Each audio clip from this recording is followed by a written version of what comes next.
नमस्ते. आम्ही सगळे हे पर्यटक श्रीनगरमध्ये आहोत आणि कालपासून इथे आम्ही अडकलो. काल जो काही हल्ला झाला त्याच्यामध्ये आम्ही पुण्यातले 12 जण आहोत. हे नाशिकचे आहेत आणि ही फॅमिली अहमदाबादची आहेत. असे अनेक जवळजवळ 60 ते 65% पर्यटक इथं अडकलेले आहेत.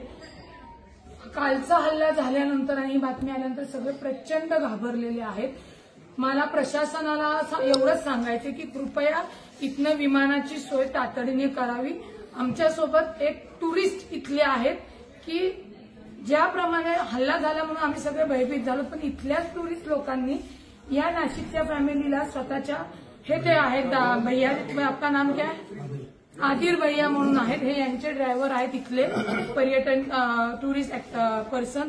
यांना यांच्या घरी नेलं, जेवायला घातलं आणि सुखरूपपणे या हॉटेलमध्ये सुरक्षितपणे आम्हाला ठेवलेलं आहे. या हॉटेलमध्ये नाही म्हणलं तरी 101 जण पर्यटन अडकलेले आहेत. काहींच्या फ्लाईट उद्या आहेत, परवा आहेत, 13 आहेत.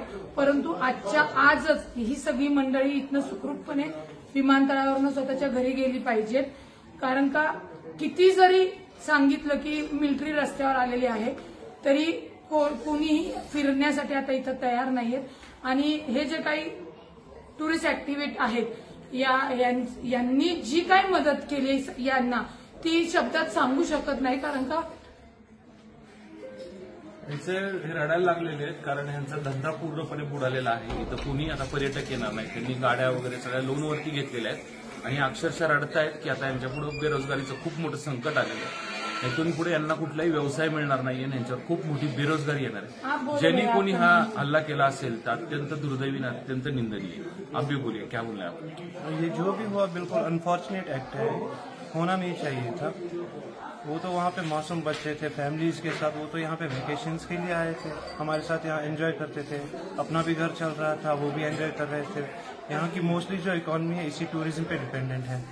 अब ये जिसने भी किया वो जानवर ही होंगे, वो तो इंसान नहीं होंगे. पूरी इंसानियत का कत्ल है ये तो होना नहीं चाहिए था. अब तो इसका रिजल्ट हमें तो भुगतना पड़ेगा ना, जो भी इसका आउटकम आएगा, क्योंकि गलती एक करता है बदनाम पूरे सारे लोग हो जाते हैं. अब तो क्या करेंगे?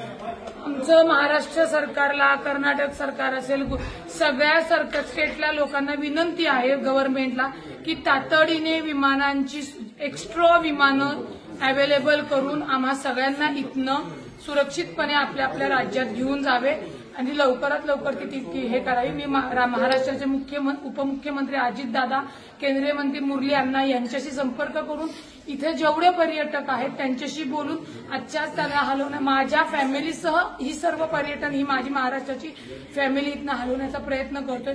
कृपया आम्हाला जास्तीची विमानं इथे तुम्ही उपलब्ध करून द्यावी एवढीच विनंती आहे. सगळी लहान मुलं आहेत आणि ही कळकळीची विनंती आहे, तातडीने आपण ही सोय करावी.